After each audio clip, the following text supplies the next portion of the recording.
Selamat siang semuanya. Lagi dong. Selamat siang. Luar biasa, terima kasih udah ngundang Mongol. Satu hal yang pasti, saya tadi diperkenalkan dengan nama Mongol Stress. Itu kebetulan nama artisnya lah. Saya lahir dikasih nama oleh orang tua, oleh bapak saya. Saya dikasih nama Wang Tien Chen. Jadi Wang Raja Tien tambah Chen lurus. Jadi artinya adalah seorang anak yang akan menjadi raja yang hidupnya tambah lurus. Ternyata meleset, Pak. Salah kasih nama bapak, ya kan. Diganti lagi, justru ganti usia 26 tahun saya harus ganti nama jadi Wang Sisiung. Artinya adalah seorang raja besar gagah perkasa. Meleset, Pak. Soalnya saya main film dari 41 layar lebar yang saya bintangi, 7 jadi cowok, Pak. Hanya 7 jadi perkasa. Sisanya 40-an, 35 lebih jadi bencong, Pak. Itu film yang paling fenomenal, komik 8, Pak. Jadi Sailor Moon, ya kan? Demi duit, Pak. Orang nanya, kenapa Mongol gak milih?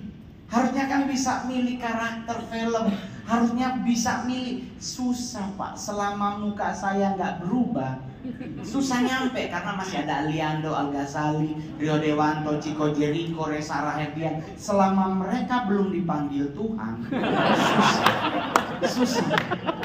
Saya butuh mereka game over baru saya maju di depan. Jadi kalau orang nanya, terus kenapa kok nggak pernah milih? Yo nggak apa-apa, yang penting duitnya masuk. Buat saya duit yang paling penting, ya kan? Karena saya sewang, wang identik dengan cien, ya kan? Pokoknya ada uangnya, everything under control. Entah mau diselipin, mau dilipet, mau di apa, gue jadiin. Karena udah bilang, ih keren loh Mongol, di komik 8 gak kelihatan jendolnya. Kecil ya punya lu Mongol, enggak bro, dijepit. Itu pakai celana dalam Mongol tuh pakainya L. Demi main film disuruh pakai S. Udah pakai S diselotip. Jadi nggak ada sama sekali. Udah lompat-lompat siap. Oh ya kan, Mongol bareng Nikita Mirzani. Selesai syuting mereka pulang, Mongol belum pulang. Orang nanya, kenapa lu pulang paling lama Mongol? Selotipnya geser. Anda bayangkan. Tapi orang nanya, kenapa lu seneng Mongol? 150 juta 2 minggu nggak gua tolak, bro. Karena kalau gua kerja, gua berarti UMP. Gua harus berinovasi sama hidup. Iya dong. Kalau kita nggak berinovasi sama hidup kita, ya di situ-situ doang. Akhirnya lu nyalahin Tuhan. Curhatnya kebanyakan di Facebook, Instagram, Twitter. Semua lu curhat. Lu lupa Tuhan gak megang handphone. Ya kan? Jadi kita perlu yang namanya inovasi. Termasuk saya juga. Stand up komedian, orang nanya, kenapa sih lo lebih suka jadi stand up? Karena 15 menit lebih tinggi bayarannya dibandingkan main sinetron. Lu main sinetron callingan jam 6 pagi, pulang setengah 2 subuh, 2 bulan kemudian meninggal tipes. Tapi kalau stand up, thank you gua mau pulang, udah masuk. Sinetron sebelum dia tayang gak dibayar, bro. Jadi hidup itu harus dibuat indah. Yang penting lu tetap harus berpikir apa yang lu akan lakuin. Main sinetron, saya terima. Sinetron pertama Mongol main, judulnya Naik Enak Turun Ogah. Pemeran utamanya Om Indro. Saya jadi apa? Kuntilanak. Cari di YouTube kalau nggak percaya. Saya datang ke lokasi syuting, Pak. Mongol udah nyampe, skenarionya mana? Oh, Bang Mongol udah pakai skenario, improve aja. Oh oke, kalau improve mah aman.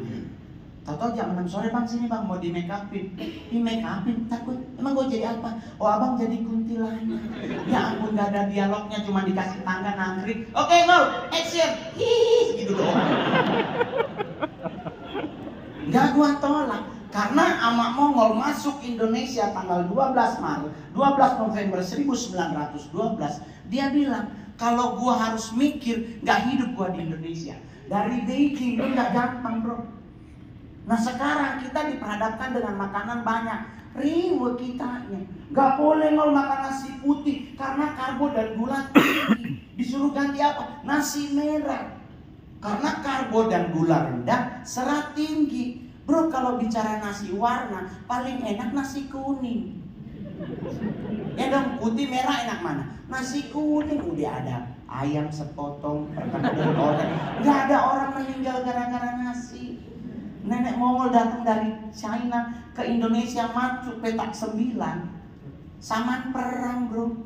Nggak mikir cuci tangan pakai sabun kesehatan. Iya kan? Di kalau nyari-nyari sabun ditembak Belanda, game over. Dicerita gua di petak 9 nyari WC susah. Terus mau nanya, terus amak buang air di mana? Di kali. Terus sementara buang air katanya ada bom jatuh. Bocah lari loh bro. Nggak cebok mereka. Karena kalau dia cebok katanya keburu ditembak, jadi dia kabur semuanya. Terus mau nanya, terus gimana bersihinnya? Ketemu daun pisang, under control. Saya pernah ikut pramuka dulu untuk masuk Jamnas. Naik gunung, bawa ketupat sama telur rebus. Mau buang air, nggak ada air. Pakai daun pisang.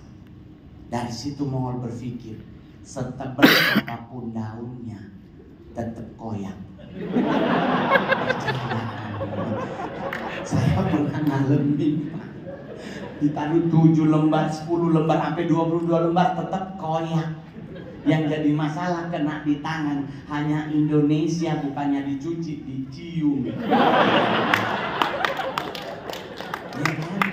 Jadi kalau mau ditanya, Ngol, sukses lu sebagai stand up apa? Saya stand up komedian terbaik, terlaris, termahal di Indonesia dan terkaya sampai hari ini.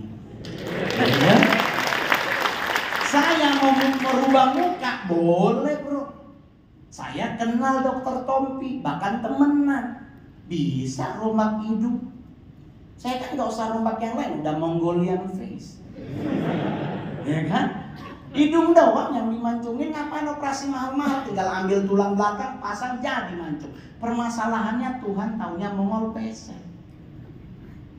Jadi saya untuk muka gak mau diinovasi, segini aja.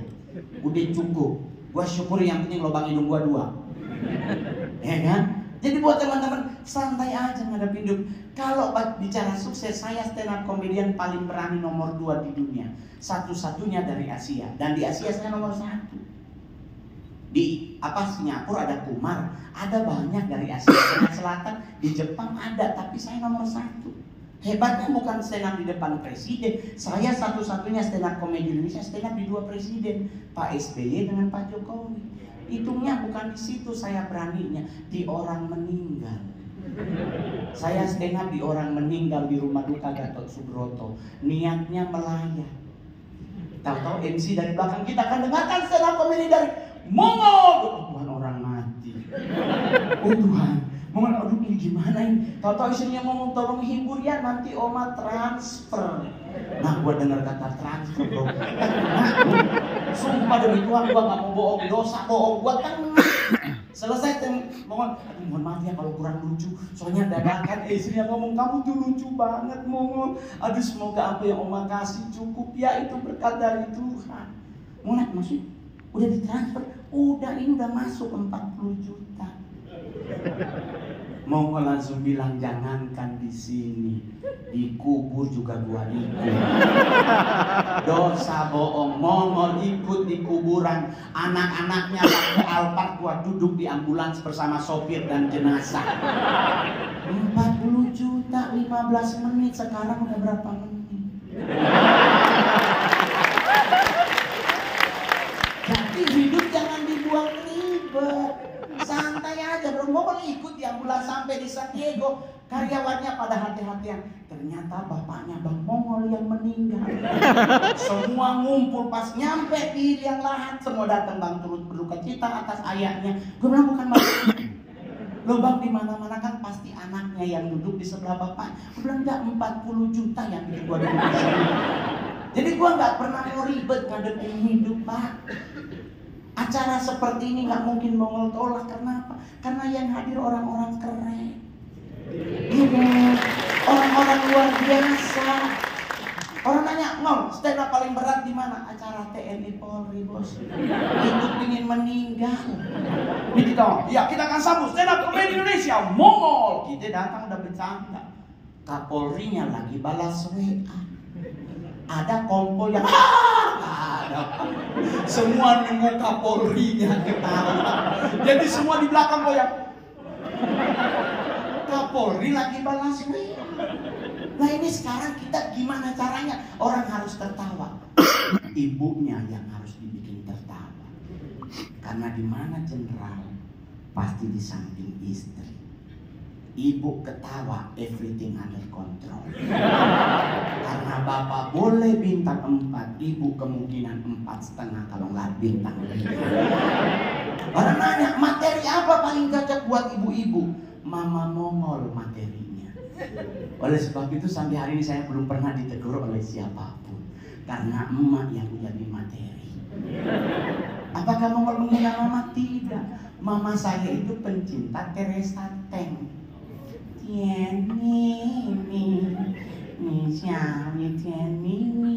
Ditato alisnya sama kayak Teresa Teng. Sekarang beliau usia 78, alisnya turun. Yang tadinya di atas, sekarang alis di bawah. Jadi beliau kalau ke gereja jam 4 pagi bangun, bukan doa pagi ama es batu Tuhan toh. Jadi buat ibu-ibu hari ini yang hadir, jangan kau rubah alismu demi cantik. Jangan sayang, dia turun kelar hidup lu. Mama Mongol dari jam 4 pagi dia benerin alis, gereja jam 10, jam 9 dia keluar kamar. So bagus toh? Bagus. Dia gereja glow Pak Gilbert. Dia lupa dia duduk depan AC. Lagi nyanyi sebab Tuhan baik, sebab Tuhan baik. Tahu ibu sebelahnya kalau bu alisnya turun. Ternyata alis yang pakai es batu jangan kena AC, kembali turun. Akhirnya Mama Mongol sekarang pindah gereja di GPIB Immanuel pas depan stasiun Gambir. Kenapa dia pindah di situ? Karena di situ ada jendela. Jadi dia duduk di depan jendela, nggak akan pernah turun alisnya. Jadi ibu-ibu ketawa, bahagia Mongol. Besoknya Pak, kita acara apa lagi? Pakai Mongol ya? Hah? Mongol? Oh iya. Duit lagi. Bapak nggak ketawa, santai. Yang penting nyonya tertawa. Jadi kalau nanya, terus gimana Mon? Apa yang paling enak lu dapat dari stand up? Bisa makan siang bersama presiden. Mongol menanya yang hati-hati. Siapa yang pernah diundang makan siang bersama presiden?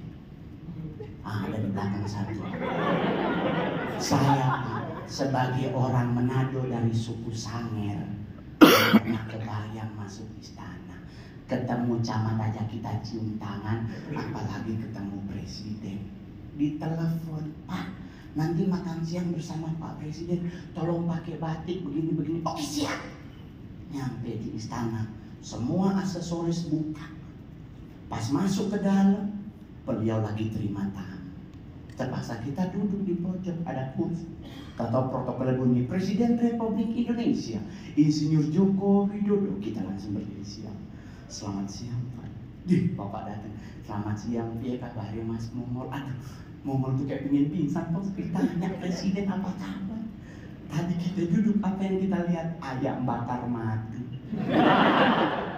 Kita udah lihat ayam bakar madu sama ikan bawal ngengkang. Ya kan?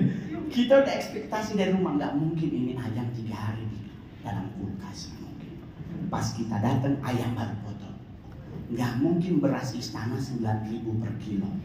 Pasti premium rice. Pingin ngerasain beras istana tuh. Tahu-tahu bapak, ayo kita makan bersama. Kita udah mau kabur rebutan piring, tahu-tahu pas pampres sudah kita mundur ya Allah.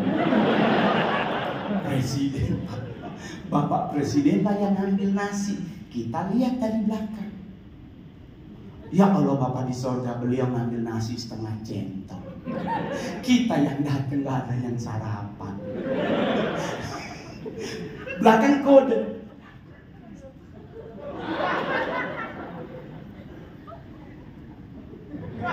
Ngode itu ngambil 3 sendok atau 4. Ya kan? Cuman masalahnya pas pampres berdiri pas tempat nasi. Jadi gue bingung mau ngambil. Jarinya gede loh bro. Ini kalau dipelatak gigi lompat indah main catur. Terpaksa. Nah, ngambillah setengah. Kita ini lagi nunggu bapak mau ke ayam. Karena kita udah janjian, gua paha ya. Gua paha lu dada ya. Udah janjian. Bapak pas ngambil nasi ke Karedo. Kita kan, oh yaudah ngambil sayur dulu gitu, oke. Kita ikut semua di belakang bapak ngambil sayur. Setelah di sayur kita mikir bapak ke ikan atau ke ayam. Bakwan jagung. Dari ambil bakwan jagung beliau ke kerupuk. Kita langsung bilang nggak mungkin ke ayam. Nggak mungkin. Tahu-tahu bapak duduk. Kita kan nggak mungkin lah ya pergi ke ayam, orang yang punya rumah udah duduk, terpaksa semua duduk. Mau lihat semua makanannya sama, nggak ada yang lain, sama semua bakwan jagung dan karedok plus kerupuk udang 1. Muncul masalah Pak. Saya sebagai orang Sangir belum pernah sekolah diajari makan itu berapa puluh kali ngumnya. Kami orang Manado makin cepat makin baik. Peluang nambah plus bungkus ada. Ya kan? Lah ini bapaknya endoknya pas. Kita itu semua saya maunya kalau nggak 7-8 kali. Terus mau nyendok lagi temennya gue bapak masih maunya. Ya nasi somaso semua. Nggak ada di gigi Mongol setelah gitu. Dari situ Mongol bilang, kalaupun saya diundang lagi ke istana, buat yang hadir hari ini, kalau Anda diundang ke istana, yakinkan diri Anda udah makan di rumah. Ke istana buat foto bersama aja. Serius Pak, tekanan mentalnya kayak ingin meninggal. Serius. Jadi kalau orang nanya gimana mau ngadepin hidup, santai bro. Nggak usah ribet. Covid ini menyerang. Orang bilang, Covid yang paling menderita orang-orang susah ya? Enggak teman-teman. Covid itu paling menderita bukan orang susah, orang yang hidungnya pesek. Karena pengambilan sampel menggunakan lubang hidung. Dan teman-teman para medis tidak belajar bahwa kedalaman lubang hidung setiap orang berbeda-beda. Main dicolok aja. Lu hidung mancung gak berasa Pak. Buat kami yang pesek kena. Udah begitu dicolok bukan langsung dicabut, dipelintir. Jadi kita jadi mumet. Nah bagaimana caranya? Udah gak usah khawatir. Kekhawatiranmu tidak akan pernah menambah sehasta umurmu. Ya kan? Gak usah khawatir. Kalau waktunya meninggal pasti meninggoy. Ya kan? Bagaimana caranya supaya tidak meninggal cepat? Jangan sombong. Orang sombong itu cepat meninggal. Kenapa? Karena jalan petenteng-petenteng. Apa lu lihat dia? Ngapain lu? Nah itu kalau malaikat maut tunjukin muka, dia gak bisa lari. Tapi kalau rendah hati, pasti lama matinya. Kenapa? Jalan mundur. Ya bos, permisi ya, makasih. Nah itu kenapa bisa lama meninggalnya? Karena kita bisa lihat kaki malaikat maut di depan kita. Oh ya Allah, kakinya di depan kan kita bisa lihat. Jadi selamat ya kan. Jadi jangan sombong. Karena kelihatan, oh ya Allah dia di muka. Baru yang kedua, biar meninggal lama apa yang harus kalian lakukan? Anak saya meninggal 106 10 hari.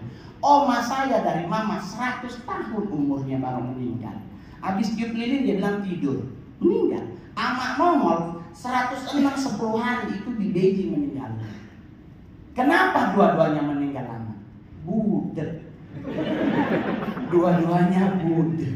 Mungkin malaikat maut udah manggil, "Encing nih om, encing, bu, oma." Gak denger omanya. Oma Mongol juga ditanya, Ibu Yohana, "Bu, oma, tante." Gak denger. Orangnya kenapa? Orang budek lama meninggal. Dipanggil sebelah dia gak denger, apalagi sama yang di atas. Orang dibunyiin telolet aja dia gak denger, apalagi sangka kalah. Terakhir ngomongannya, yang bangga jadi orang Indonesia coba tepuk tangan. Yang percaya Indonesia negara kaya dan hebat coba tepuk tangan. Teman-teman, kebanggaan terhadap bangsa ada di diri kita. Jangan selalu kiblatnya bangsa lain. Jangan, kemarin saya dari Jepang, 8 derajat dinginnya. Gua nggak bisa bahasa Jepang. Gua mau pingin apa, gua bingung. Gua inget, Mongol beli ayam. Mongol nanya sama bapaknya, "Sir, this is kimochi." Ih, bapaknya marah loh. Mukanya sampai kembaliin duit, gak lihat muka gua loh. Gua bilang, apa salahnya? Gua kan taunya kimochi enak. Ternyata oishi kalau enak. Kimochi hanya berlaku untuk film bokep. Gua langsung kaget loh. Bapak di sono gua ampuni Tuhan. Gua nggak tahu bahasa Inggris, Pak. Mohon maaf. Jadi kalau lu bangga jadi orang Indonesia, lu harus kasih lihat. Lu ngapain harus ke Inggris cuma untuk foto sama Big Bang? Kenapa nggak ada Bukit Tinggi? Kan sama-sama jam. Bukit Tinggi kan ada jam kadang. Perbedaannya Inggris mungkin nyala semua. Kalau di Padang kadang sisi kanan ada yang mati. Mungkin baterainya apa-apa kita kan nggak tahu ya. Ya kan? Jadi harus bangga. Sekalipun Anda bangga, cabai paling pedas nomor 1 tuh dari India dan China. Nomor 2 itu Indonesia. Cabai rawit putih. Ya kan? Cabai termahal di dunia nomor 1 Indonesia. Itu cabai-cabean. 300 sekarang 28 juta loh. Lu kalau dapet Jakarta iPhone 14. Tuh, setan aja. Anda boleh nonton semua film horor di dunia ini. Belum tentu setannya sarjana. Tapi kita Indonesia ada namanya Suster Ngesot. Begitu-begitu beliau D3 kalau nggak S1. Kuliah dia. Dari semua yang keren atas bangsa kita, ada yang kurang keren. Itu harus kita akui bersama. 1. Indonesia dinyatakan sebagai negara terjorok di dunia dalam hal ngapain? Mobil. Saya udah keliling banyak bangsa. Orang bule mobil ambil selepet. Indonesia ambil pelintir. Jorok. Mau nanya kenapa dipelintir, Bang? Enak tau mau becek kering malu. Joroknya di mana, Bos? Bukan dibuang, bukan untuk doang, buangnya. Orang bule selepet kita nitip di mana aja ditaruh, di mana di meja. Kadang baju temen lo dihantam. Ini kan kurang ajar. Kedua, negara kita apa? Kita negara kedua terkepo di dunia. Bayangkan, Prancis bom meledak, orang hilang. Penduduk pada dipindahin, kabur semua. Indonesia kebalik, bro. Sarina meledak, nggak nyampe 15 menit, Setanah Abang dan Yaksa numpuk di Jalan Tamrin. Ini polisi masih tembak-tembakan. Yang mana teroris? Nggak takut mati loh. Udah begitu ada mobil polisi malang di Jalan Tamrin. Nyelonong tukang sate. Ini tukang sate TA loh, dilakukan tembak-tembak aja nyelonong. Ada videonya. Dan ngapain tukang sate? Ngipas. Berarti yang di bawah ada yang mesen. Ini laku tembak-tembakan. Bang, dua tusuk ya. Bukan. Kurang keren apa bangsa kita? Bukti kedua kita kepo di mana? Hanya orang Indonesia yang nggak boleh dengar orang buang angin. Orang bule di Bali jalan tentu dia bunyi. Kita jorok banget nih bule. Nah kita Indonesia kalau lagi di jalan pingin buang angin pasti mundur. Ntar di ujung dia pepet. Jangan bunyi, padahal bunyi aja. Kenapa? Kalau lu tahan takut ikut. Dan itu terbukti keponya kita di mana? Saya anak Jakarta Selatan, mallnya pasti Senayan City bro. Lagi pipis di urinoir, bunyi di belakang, put. Kita berempat nengok, siapa? Anda pernah ngerasa nggak yang di dalam itu tekanan batinnya kayak gimana? Itu pasti ya, kenapa dia bunyi sih ya? Ini pasti ditungguin ini. Dan benar teman-teman, kita berempat yang lagi pipis ganti-gantian cuci tangan nunggu orang keluar. Pas dia keluar kita ngomong, oh belum. Bayangin bro. Baru di mana lagi kita kurang keren, bro? Kita negara yang paling aneh ngusir setan. Kalau di agamanya Muslim dibacain ayat kursi, kalau agama Kristen dibacain ayat Alkitab atau didoakan. Padahal harusnya kan tanya dulu setannya agama apa. Jangan langsung dibaca, bro. Lu tak tahu ada Pak Ustadz baca ayat kursi ternyata setannya Kristen kan nggak mempan. Lagian kenapa harus dibacain? Kenapa harus doain? Orang setan Indonesia difabel kok mayoritas. Setan Indonesia beda sama setan Cina sama Amerika. Ada senso, ada kapak, ada kita cacat. Suster ngesot. Ya kan? Pocong lompat-lompat. Wewe gombel lebih parah, kuntilanak, cewek PA. Terus gimana bang musir setan? Udah gampang, pocong itu paling takut sama apa? Bukan sama ayat kursi atau doa. Selama kapas di telinganya nggak dibuka, dia nggak dengar lu bacain apa. Itu cuma begini doang. Jadi pocong takut sama apa? Sama portal. Karena portal sepinggang, dia nggak bisa lompat. Ditutup tidak bisa pulang. Ini kan? Jadi nggak usah khawatir nih, santai aja. Suster ngesot lu taruh paku payung juga dia pulang. Dan suster ngesot itu cuma ada di rumah sakit, nggak mungkin ke rumah.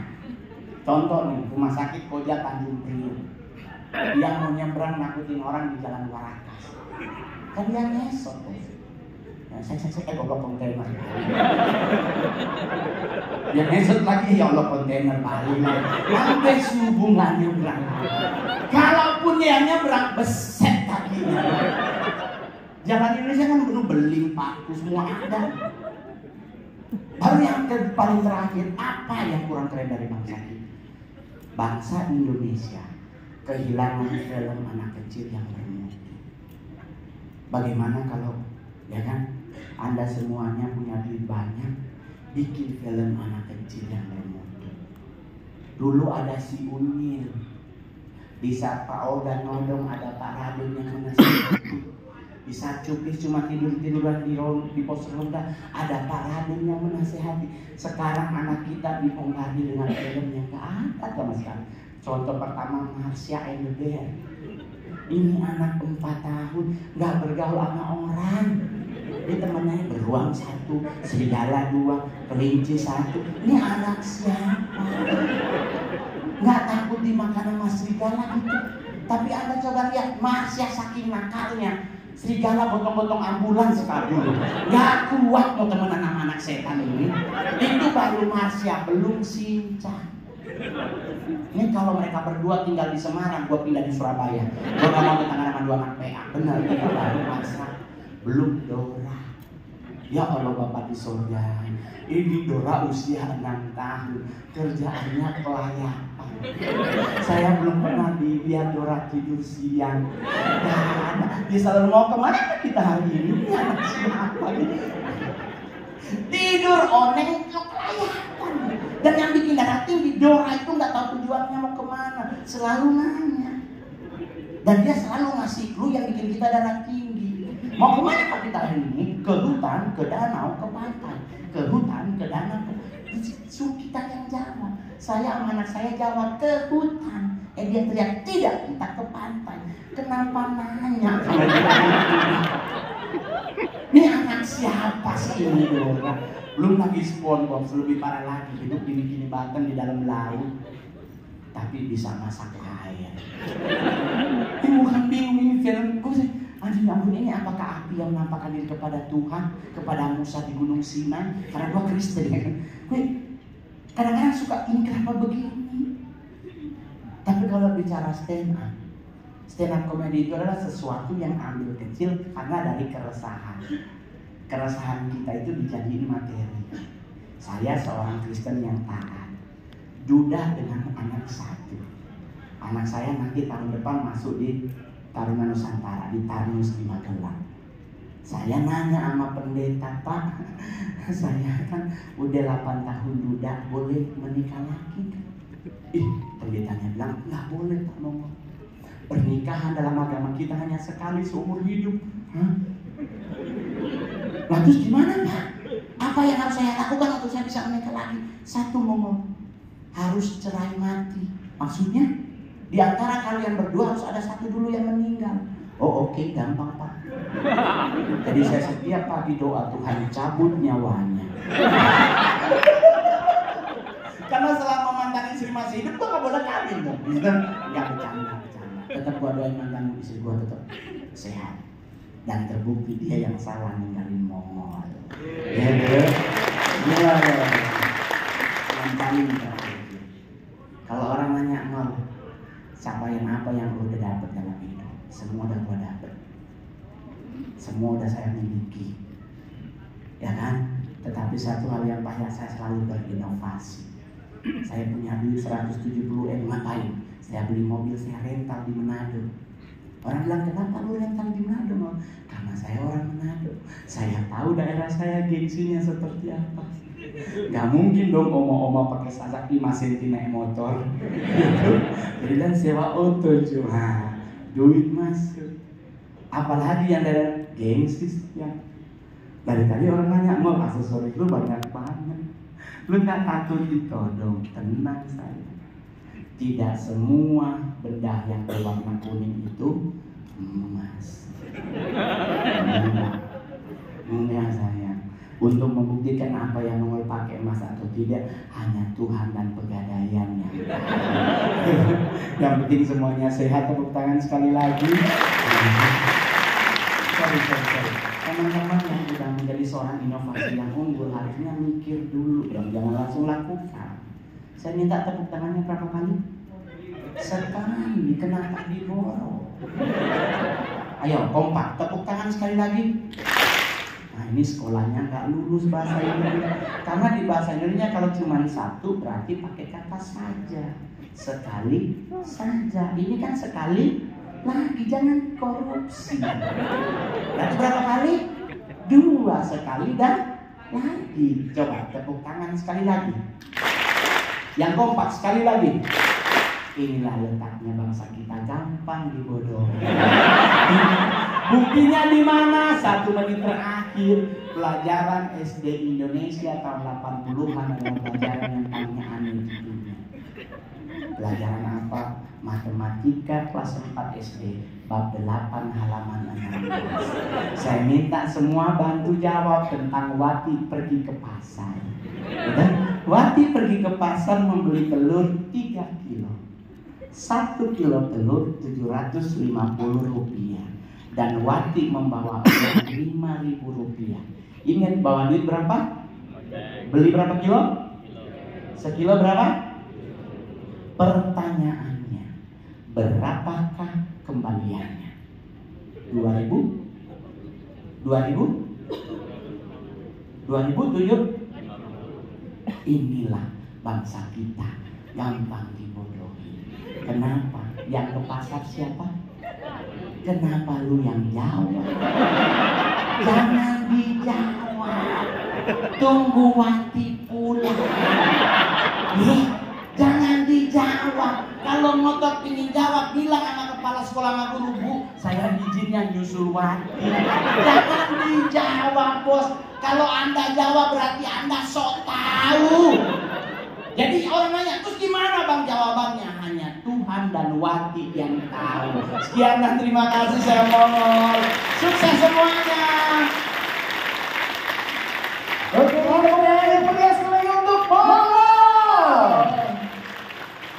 Dan juga tentunya Leoni, tadi kita sudah sedikit dihibur ya. Bukan sedikit sih, banyak dihibur.